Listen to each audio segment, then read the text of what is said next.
o privilégio, a oportunidade de participar dessa operação. Nessa ocasião daí eu acompanhei liderando a equipe, a nossa força-tarefa. E também foi um trabalho muito intenso, porque Paula e os demais que nos acompanham, esse tipo de evento, de operação, ele acaba sendo carregado de uma carga emocional muito forte, sabe, muito pesada.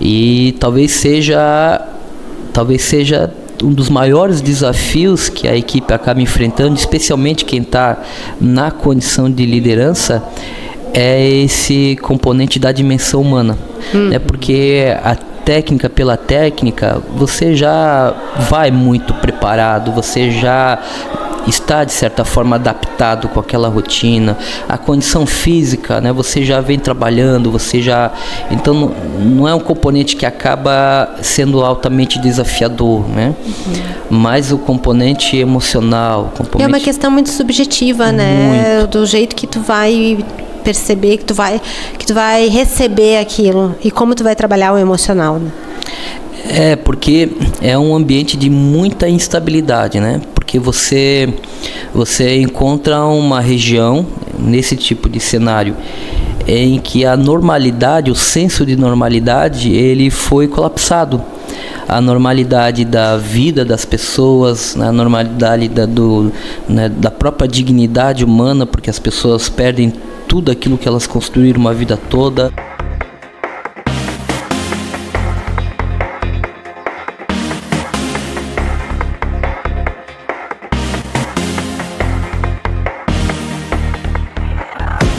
Olá, eu sou Paula Barcelos, jornalista da revista Emergência, e este é o programa Emergência Entrevista, gravado diretamente aqui da Prevensul.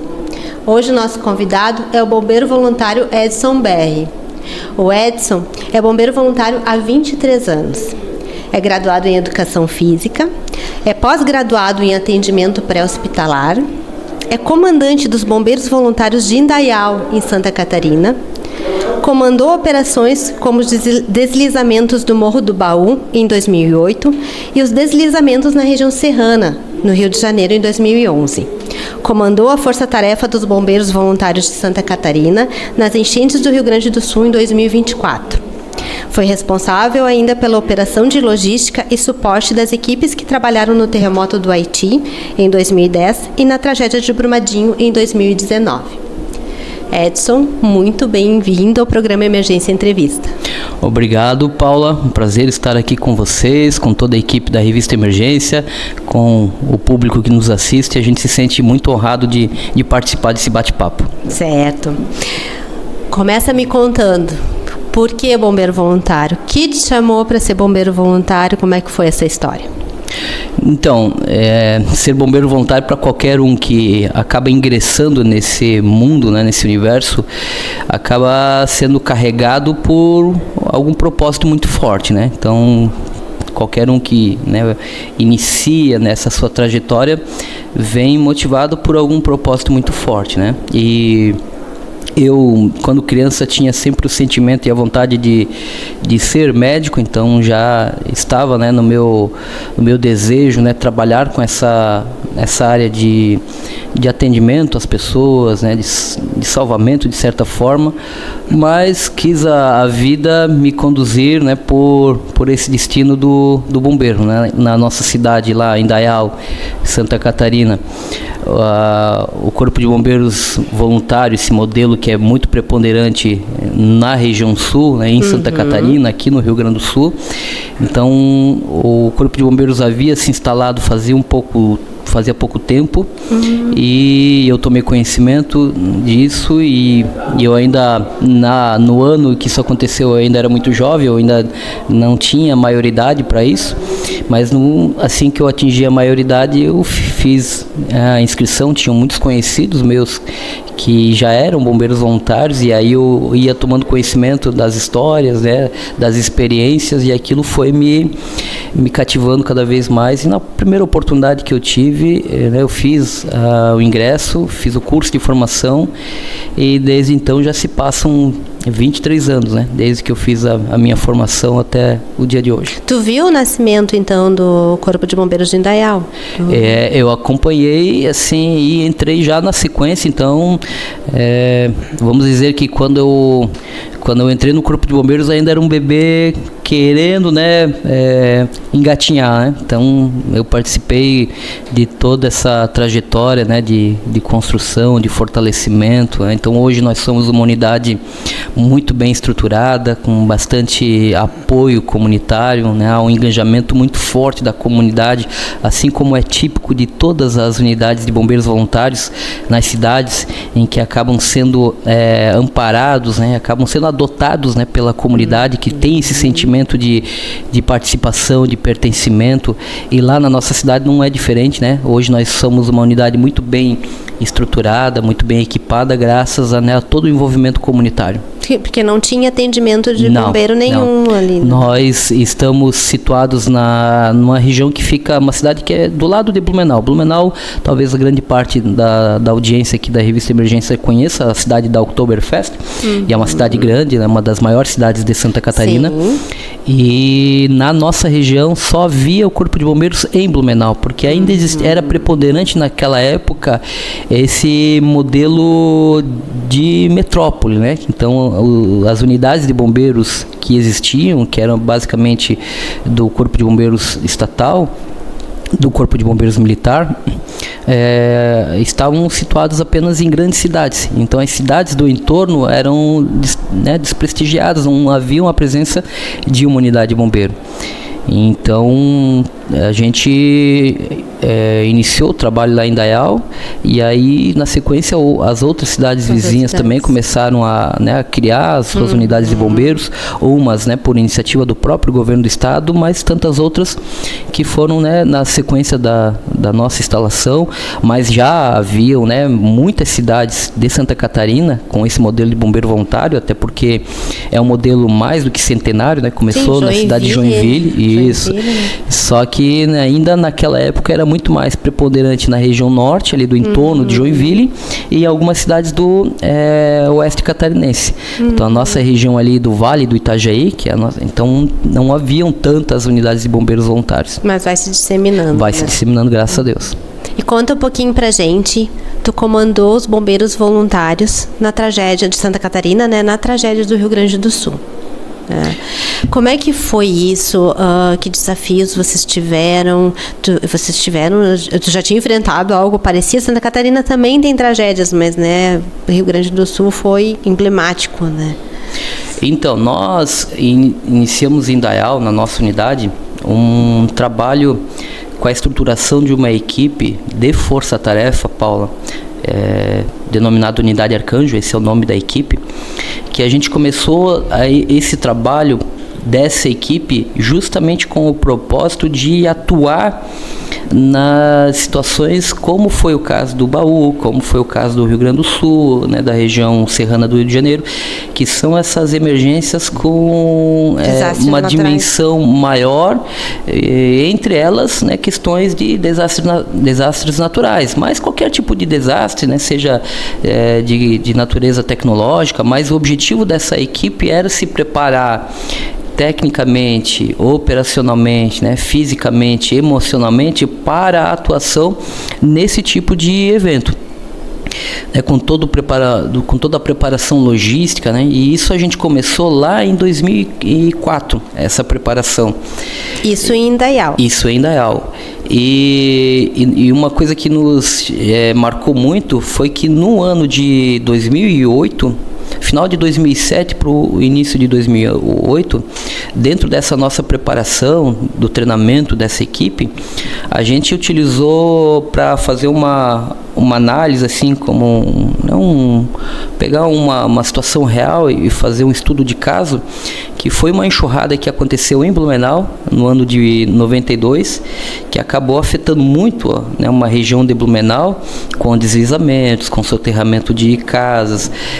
A gente foi para o local, fez estudo, né, de diversos aspectos geológicos, enfim, para a gente construir, né, um efeito de preparação. E no mesmo ano aconteceu aquele evento no mês de novembro, que foi na região do Baú, que afetou não só a cidade de Ilhota, ali onde fica, né, esse complexo do Baú, que são, né, montanhas, mas afetou toda a região, né, em Blumenau. E nós estávamos nesse ciclo de preparação, né? E isso foi muito importante para nós, porque nos ajudou muito na atuação desse desastre, porque a gente já tinha toda uma série de componentes técnicos, logísticos, de equipamento, em que a gente já vinha se preparando para se posicionar diante desse tipo de desastre. E esse trabalho ele continuou, a gente, né, foi fortalecendo cada vez mais essa equipe, esse trabalho de preparação, de treinamento. Então era um grupo de bombeiros que eram destacados e que são destacados ainda para esse treinamento específico. E assim foi depois na ocasião do terremoto do Haiti, que também a gente teve a oportunidade de encaminhar uma equipe para trabalhar na região lá de Porto Príncipe, que foi, né, a região mais afetada do Haiti. Na ocasião eu acabei ficando, porque como eu estava como subcomandante da unidade, então nós fazíamos esse revezamento, eu e o comandante Vinotti. Em determinada operação eu ia liderando a equipe, ele ficava na cidade, e em outra operação, né, a gente fazia esse revezamento. Então na ocasião do Haiti ele, né, seguiu liderando a equipe, e eu fiz todo o trabalho de apoio e suporte logístico, né, suporte local enquanto as equipes estavam lá, porque uma das grandes dificuldades na ocasião, assim como é típico de outras operações como essa, é a questão da comunicação. E lá, naturalmente, que esse aspecto da comunicação era ainda mais problemático. Então a gente tinha um trabalho muito importante aqui, que era essa relação de suporte de comunicação, seja com a própria equipe, mas da equipe com outros setores, com, né, outros segmentos. E foi um trabalho muito importante que a gente fez, que nos trouxe grandes aprendizados, né, nos trouxe a oportunidade de desenvolver tantas outras habilidades para que a gente pudesse se tornar cada vez mais capaz de participar de outras operações, né, como aconteceu já na sequência na região serrana do Rio de Janeiro, em que houve aqueles deslizamentos que afetaram ali a região de Teresópolis, Nova Petrópolis. Sim, que foi, né, amplamente noticiado pela mídia, né, pela televisão, enfim, os meios de comunicação. E a gente também teve o privilégio, a oportunidade de participar dessa operação. Nessa ocasião daí eu, né, acompanhei liderando a equipe, né, a nossa força-tarefa. E também foi um trabalho muito intenso, porque Paula e os demais que nos acompanham, esse tipo de evento, né, de operação, ele acaba sendo carregado de uma carga emocional muito forte, sabe, muito pesada.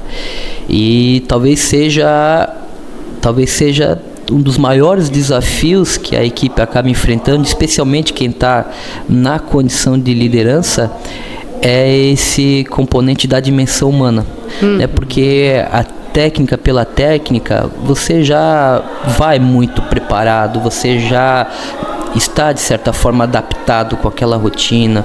A condição física, né, você já vem trabalhando, então não é um componente que acaba sendo altamente desafiador, né? Mas o componente emocional, é uma questão muito subjetiva, né? Do jeito que tu vai perceber, que tu vai receber aquilo e como tu vai trabalhar o emocional, né? Porque é um ambiente de muita instabilidade, né? Porque você encontra uma região nesse tipo de cenário em que a normalidade, o senso de normalidade, ele foi colapsado. a normalidade da vida das pessoas, né, a normalidade da própria dignidade humana, porque as pessoas perdem tudo aquilo que elas construíram uma vida toda, elas perdem pessoas importantes, a quebra da normalidade da estrutura de serviços públicos, porque tudo colapsa. Então a própria comunidade, né, as entidades públicas, elas perdem por um período a capacidade de prestar suporte, de dar apoio.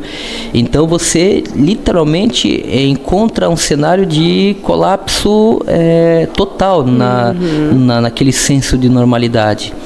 E você lidar com isso é muito difícil, né? Porque você vai viver uma atmosfera de muito sofrimento, de muita dor. E é uma instabilidade muito dinâmica, porque o cenário ele muda muito rapidamente e você tem que ter uma capacidade muito, né, ajustada de se adaptar rapidamente com essa mudança de cenário. E aí vem todo esse aspecto desafiador, que é a questão emocional, que é toda essa carga emocional. E eu sempre busco destacar que quem vai para esse tipo de operação, especialmente, Paula, quando a gente fala de bombeiros voluntários, que é o nosso caso, quem vai para lá vai carregado de um monte de renúncia. A pessoa tem que deixar muita coisa para trás para poder estar ali. E essas coisas que são deixadas para trás, que são renunciadas para que ele participe dessa operação, são coisas muito caras para cada um. São coisas que têm um valor assim imensurável para qualquer outra pessoa. E quando isso começa a entrar num aspecto de concorrência, com o senso de razão pela qual ele está naquele cenário, quando o bombeiro ele começa a se questionar por que ele está ali, quando ele perde o entendimento do propósito de estar ali, ele permite que todas essas renúncias entre como uma concorrência muito forte. E aí a moral da pessoa ela desaba totalmente. E aí a liderança tem que ter uma capacidade muito forte de perceber que isso está acontecendo e fazer os ajustes necessários para que você consiga resgatar essa pessoa, para que ela consiga se manter no propósito de estar ali e gerenciando e lidando com toda essa avalanche de emoções, né, que ela acaba vivendo. E então aqui quando vocês chegaram no Rio Grande do Sul, teve que trabalhar muito isso. Muito. Imagina, nós estávamos com uma equipe de força-tarefa, e aí nesse caso com uma equipe de força-tarefa dos Bombeiros Voluntários de Santa Catarina. Então tinham diversas unidades sendo representadas nessa força-tarefa. E a gente está falando, Paula, de mais de 70 bombeiros entre homens e mulheres. Imagina. E nós chegamos no Rio Grande do Sul justamente com esse cenário, né, de colapso total da normalidade, com uma incapacidade das entidades públicas, né, de responder de forma rápida. Porque, imagina, Paula, a gente chegou em regiões em que não havia o funcionamento de nenhum serviço público. Polícia não tinha, porque as águas atingiram a base da polícia militar, mas também atingiu a casa dos policiais. Você não tinha assistência social porque as águas tinham atingido as instalações da assistência social, mas também tinha atingido a casa de cada dos assistentes. E naturalmente que eles estavam naquele momento cuidando dos seus pares, das pessoas que são importantes na vida deles. Então você não tinha, né, estrutura de suporte nenhum. E você chega numa situação como essa, como, né, uma força de trabalho que tem que ser capaz de dar esse suporte, de dar essa resposta nas primeiras horas, enquanto a estrutura pública ela se reorganiza, ela consegue se reerguer para conseguir responder apropriadamente. E assim foi no Rio Grande do Sul, quando, né, a gente chegou em algumas cidades, né, nas regiões que a gente trabalhou. A gente trabalhou muito mais tempo na região de Eldorado do Sul, aqui na região metropolitana. Foi uma das mais afetadas, dizimada, né, a cidade. Foi muito. E E nos impactou demais assim, o cenário que a gente encontrou.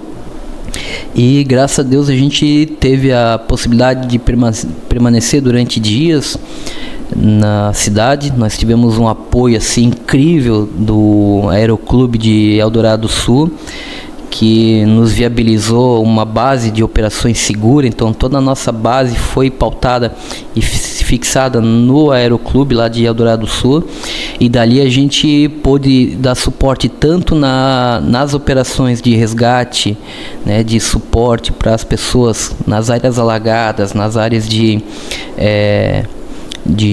necessidade de socorro, mas a gente trabalhou fortemente na operação logística de recepção e distribuição de água, medicamentos, alimentos, de toda a logística de aviação que foi mobilizada e que chegava no aeroporto de Eldorado do Sul, e a gente fazia a distribuição dessas doações para as localidades que precisavam de suporte. Para tu ter uma ideia, a gente distribuiu toneladas de medicamentos. Sério, né? Você que está nos acompanhando, tu pega uma caixinha de medicamento, ela não pesa nada. Então, falar em toneladas de medicamento é muito volume, é uma dimensão incrível. E aí quando a gente chegou lá no aeroporto, já estava acontecendo essa operação de chegada de doações, mas eles não tinham, imagina, só estava o pessoal que trabalhava no Aeroclube, e eram poucas pessoas. Então eles não tinham condições nenhuma de gerenciar toda essa dinâmica, essa logística.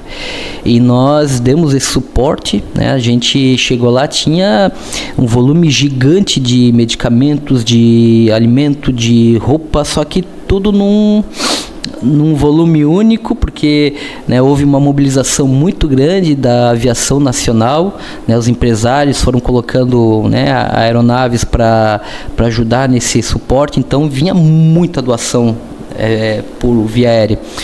E a gente teve que começar a organizar toda essa logística, né? Então a gente conseguiu montar uma farmácia, a gente conseguiu...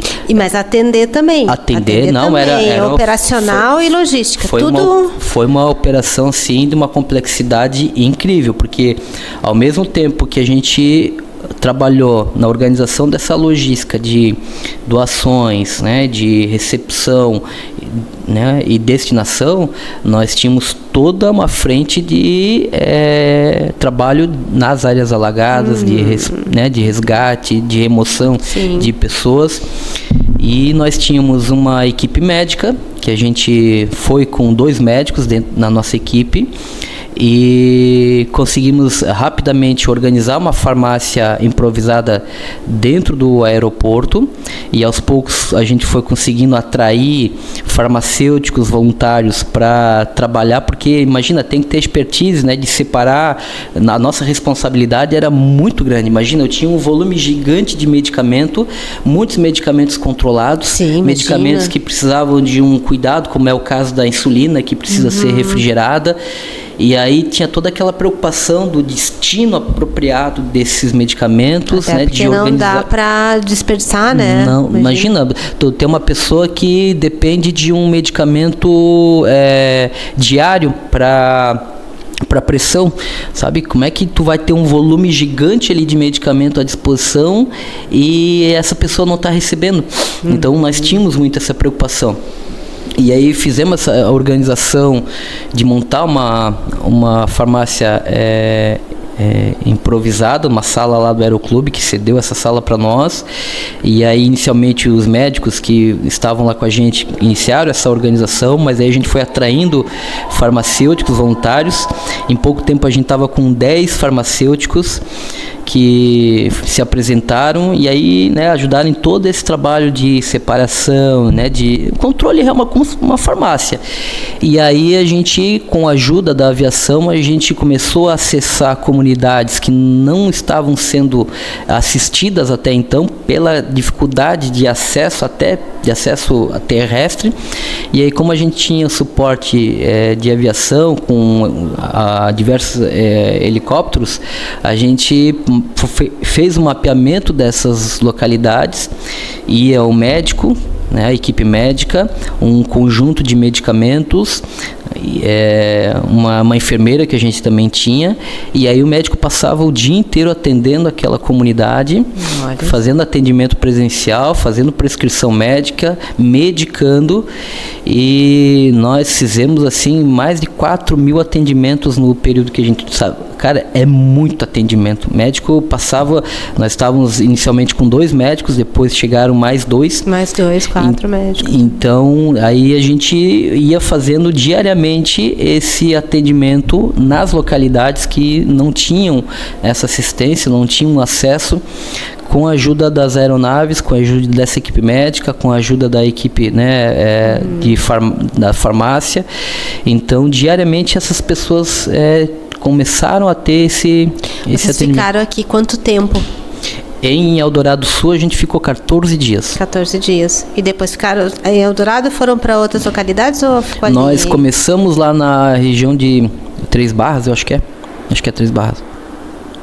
E aí a gente identificou que Eldorado Sul estava carente, era crítico e estava carente desse suporte, né? A gente, quando a gente chegou lá, realmente estava um faroeste urbano, assim, né? Porque e aí, como a gente tomou conhecimento de que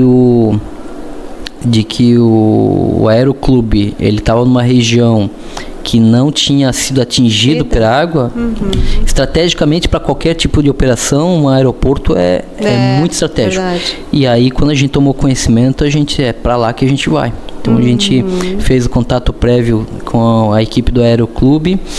E aí eles nos receberam e foi muito importante. E aí, Paula, ao mesmo tempo que toda essa operação logística de receber, então tinha que ter uma equipe lá pronta, porque era muito dinâmico, era uma aeronave atrás da outra chegando. Então não dava para uma aeronave ficar parada lá muito tempo, porque tinha tantas outras que precisavam pousar. Então era um trabalho logístico assim, muito dinâmico de desembarcar, né, as doações, e, né, encaminhar para o hangar lá para começar a organização, liberar a aeronave para que outra pudesse voltar. E isso era o dia inteiro, essa loucura, assim, essa dinâmica. E ao mesmo tempo outra parte das equipes com embarcações, com todos os equipamentos, né, toda a logística operacional de resgate, caminhões de transporte de tropa que eram utilizados nas áreas alagadas para remoção, que a gente levou também. Essa equipe passava também o dia inteiro fazendo, né, esse trabalho operacional. A gente trouxe ambulâncias, né, 4x4, que também faziam atendimento pré-hospitalar em regiões. Então foi um trabalho muito, muito forte, assim, muito forte. Essa equipe de vocês, a Arcanjo, ela é só para desastres naturais ou é um desastre tecnológico de grande... Como eu te falei, qualquer desastre. Isso. Mas geralmente é mais os... Exatamente. É mais preponderante, assim, desastres como esse, com grande impacto, né, com grande repercussão, serem desastres naturais, pelo menos na nossa região, né, o histórico é muito pautado em desastres naturais, né? E vocês estão sempre se aprimorando. A cada, por exemplo, terminou Rio Grande do Sul, vocês param e pensam e refletem sobre vamos fazer diferente, nós temos que ter mais pessoas ou temos que ter mais treinamentos. Vocês estão sempre se modificando traz uma lição de cada atendimento. Exatamente, como eu havia dito antes, né, toda a emergência, além do privilégio, né, da possibilidade da gente ajudar, da gente prestar o suporte, o socorro, cada emergência dessa traz muito aprendizado para nós. E hoje a gente tem uma estrutura, porque assim, Paula, quando você vai com uma equipe dessa, num cenário em que a gente entende que há um colapso da normalidade, você não pode ser uma equipe que vá para esse local e que dependa de qualquer tipo de suporte. Porque tu não vai encontrar esse suporte lá. Você não pode ser mais um componente de necessidade de ajuda. Não pode atrapalhar, Não pode atrapalhar. Então você tem que ir com uma logística, com uma estrutura que te dê autonomia funcional plena, que te dê autonomia de alojamento, que te dê autonomia de alimentação, de água, sabe? De operação, de transporte. Pelo menos nas primeiras horas você tem que ter uma estrutura que te dê essa autonomia. Então nós temos hoje lá, né, uma estrutura que é uma base de campanha, que nós temos alojamento de campanha. Então a gente não depende de um lugar para ficar alojado, a gente tem uma estrutura para alojar os nossos bombeiros, tem cozinha de campanha, tem banheiro de campanha, né? Aí nós temos os nossos próprios veículos, a gente tem, né, a alimentação que é apropriada para, né, esse período inicial, água também. Então, e isso a gente foi criando essa estrutura, desenvolvendo essa logística a partir de todas as experiências que a gente teve. E claro que, né, cada vez a gente vai direcionando a nossa atenção para aquilo que a gente teve de dificuldade nas últimas operações, né? Aí a gente vai se fortalecendo, se desenvolvendo tecnicamente, operacionalmente como um todo. Tu falou um pouquinho do terremoto no Haiti, né? Que foi bastante a questão da logística, né? Comunicação. Fala um pouquinho mais, assim, de que dificuldades vocês tiveram mais lá, mais fortes, assim, principalmente em termos de logística, porque lá realmente precisava de muita coisa, né? Então, quando a nossa equipe chegou lá e a gente foi para o Haiti a partir de um contato de uma ONG que já prestava um apoio lá, já fazia um trabalho comunitário em Porto Príncipe. E nós fomos com essa relação com essa organização que inicialmente tinha nos apresentado uma possibilidade de ter um local para ficar abrigado, né, e ter uma referência assim para operacionalizar a nossa atuação. Porque imagina, né, o nosso primeiro desafio, a primeira dificuldade com relação ao Haiti foi a questão do transporte.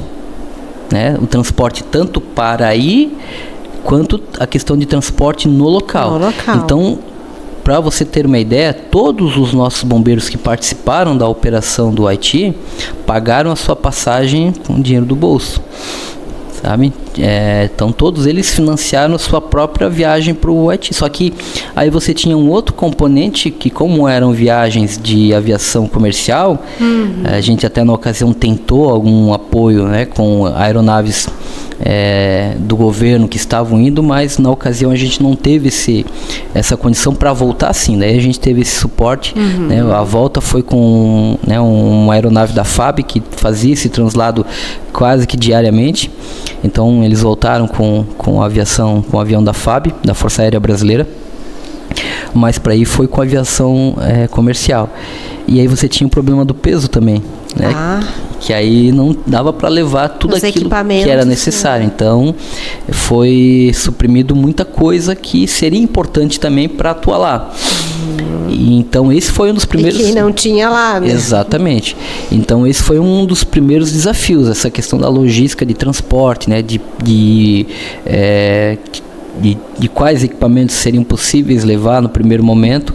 E lá também, embora tinha esse apoio logístico da ONG, né, tinha essa questão da dificuldade de locomoção e principalmente da comunicação, né? A comunicação lá era algo muito desafiador para as nossas equipes, porque era um outro idioma, né? Mas existe uma condição muito favorável quando a gente fala em equipes de resgate, que a linguagem, a padronização de sinalização, de comunicação de resgate, ela é universal. Então isso é algo que facilitou muito, porque você ia para determinada localidade e as nossas equipes sabiam, através da sinalização que eram feitas por outras equipes, se aquela edificação ela já havia sido inspecionada, se já haviam sido removidas vítimas, se tinha alguma vítima que precisava ser removida, porque isso tudo era comunicado através de sinalizações que eram feitas e que são padrão de linguagem universal. Então, todas as equipes de resgate reconhecem do mundo que estão, né, alinhado com aquele protocolo, acabam utilizando o mesmo padrão de linguagem de comunicação.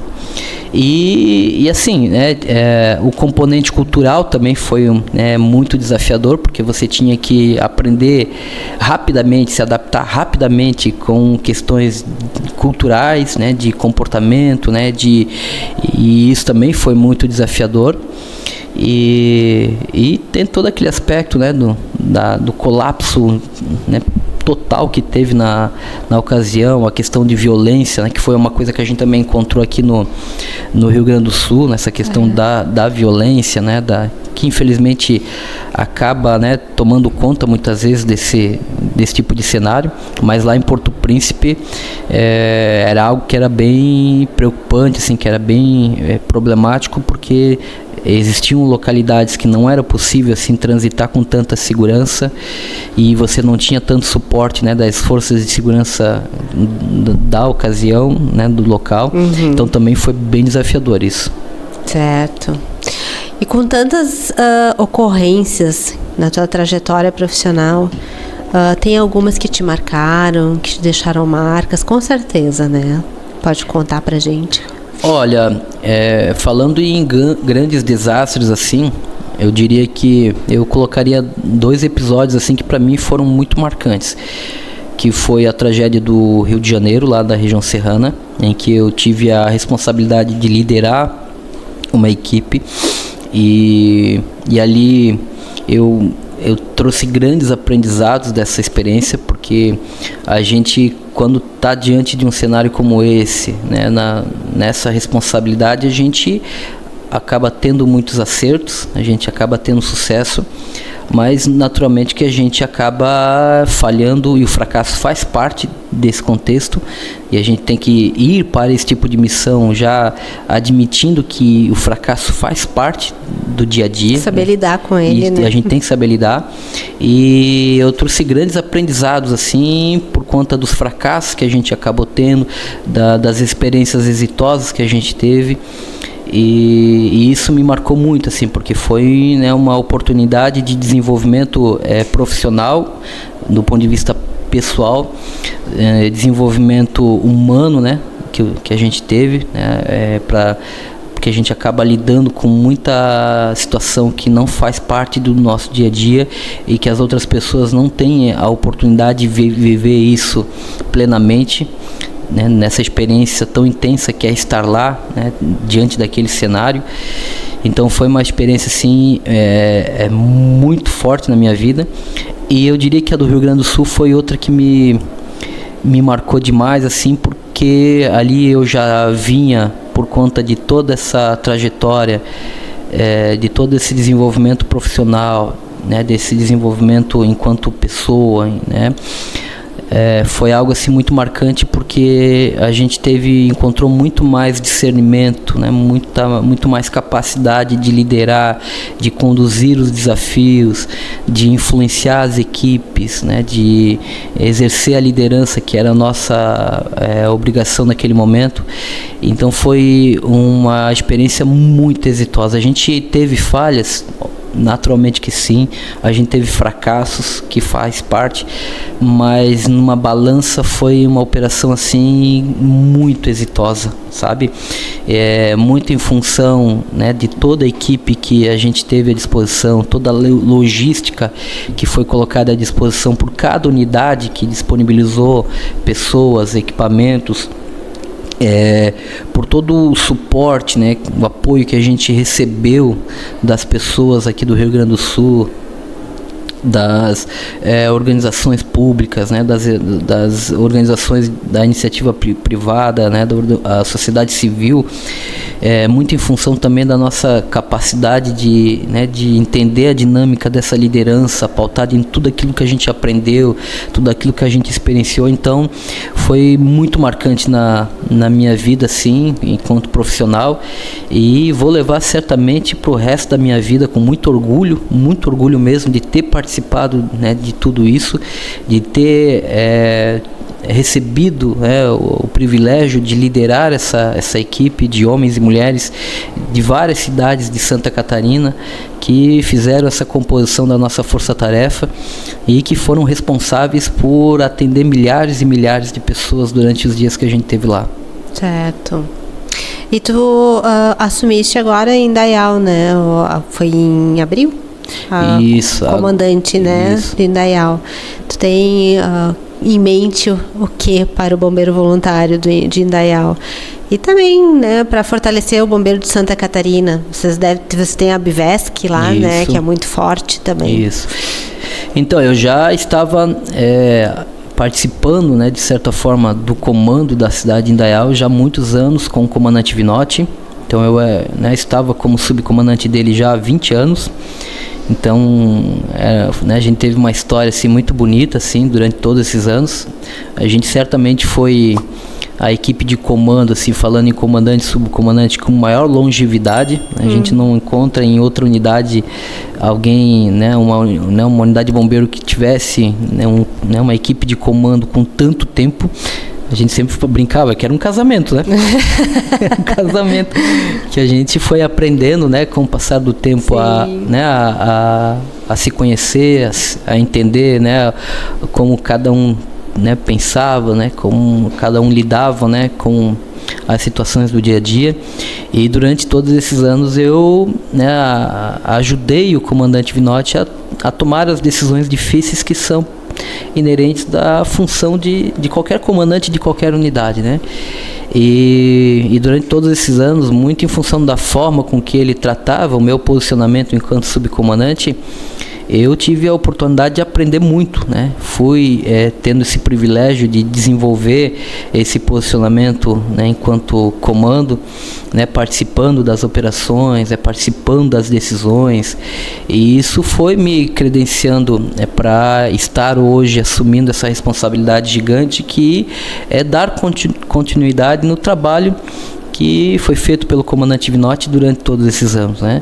E claro, Paula, que isso faz parte da natureza humana, cada um tem as suas convicções, o seu entendimento, e às vezes acaba sendo divergentes, né, das outras pessoas, e naturalmente que eu daqui em diante vou ter algumas decisões que agora eu vou ter que tomar algumas decisões importantes, vou ser assessorado, né, mas naturalmente que algumas decisões vão ser divergentes, né, daquilo que talvez o comandante Vinotti ele iria adotar. E isso faz parte, né, cada um vai colocando, né, o seu DNA, né, a sua assinatura, né, mas eu tenho muita convicção que o nosso trabalho vai ser muito pautado também em honrar todo esse histórico, toda essa herança deixada pelo comandante Vinotti, e a gente seguindo a mesma direção, né, usando a mesma bússola, né, que nos vai guiar para dar continuidade nesse trabalho. A equipe Arcanjo a milhão, continuará a milhão. Ah, sim,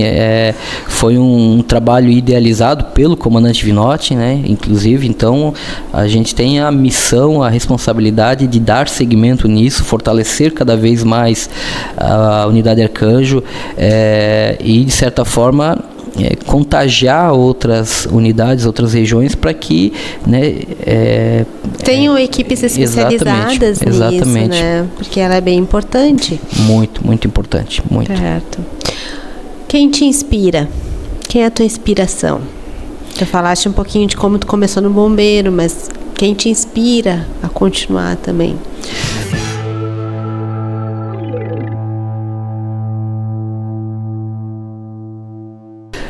Olha, Paulo, eu vou dizer assim que a gente tem muitas inspirações, né? Se a gente for observar cada segmento da nossa atuação, que ela é muito diversificada, né? A gente muitas vezes acaba se enxergando como um canivete suíço, né? Que tem várias funções ali e você tem que ser um pouco especialista de cada coisa, né? Porque são diversas operações com naturezas diferentes, com, né, cenários completamente diferentes, então você desenvolve a necessidade e obrigação de se especializar um pouco em cada segmento. Então, naturalmente que você, no passar, né, desse tempo, para cada segmento você vai buscando inspirações, né? E naturalmente que eu tenho muitas, né? O próprio Comandante Vinotti sempre foi uma grande inspiração, mas eu diria assim, do fundo do coração, que a minha grande inspiração, ela sempre vai ser as pessoas que precisam da nossa ajuda, sabe?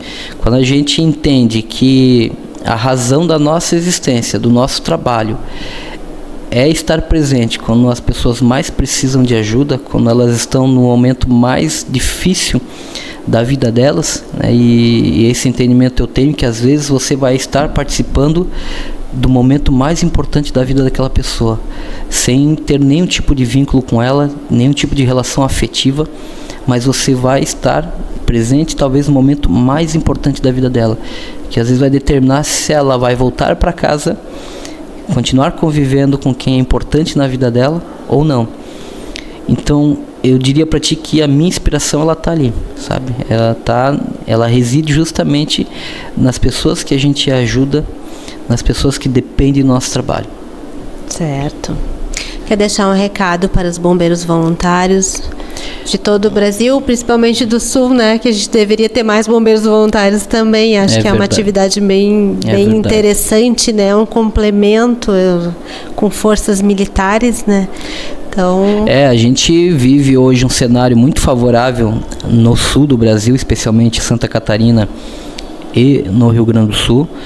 E Santa Catarina, a gente tem talvez per capitamente, vamos dizer assim, proporcionalmente falando, nós temos talvez a maior cobertura de serviço de bombeiros no país, e justamente pela existência desses dois modelos de bombeiros que se complementam, né? Nós temos o bombeiro voluntário, que atua em quase 40 cidades catarinenses, atendendo 1/3 de toda a população de Santa Catarina. Isso é um volume muito grande.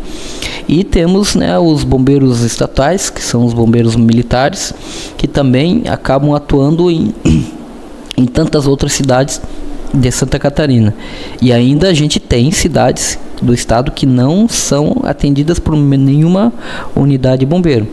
No Rio Grande do Sul a gente segue o mesmo modelo. A gente tem aqui os nossos amigos da Voluntersul, que fazem um trabalho incrível, sensacional, e que também vão criando essa realidade de que cidades acabam sendo prestigiadas por esse atendimento emergencial, o que não ocorre em grande parte do país. A gente infelizmente vive uma realidade muito desfavorável quando se trata de unidades bombeiros, né? Nós temos ali cidades do Brasil com 200 mil habitantes e que não tem nenhum serviço de bombeiros na cidade. Então veja o tamanho do problema. E a gente continua trabalhando para que esse modelo ele seja distribuído em outras regiões do Brasil.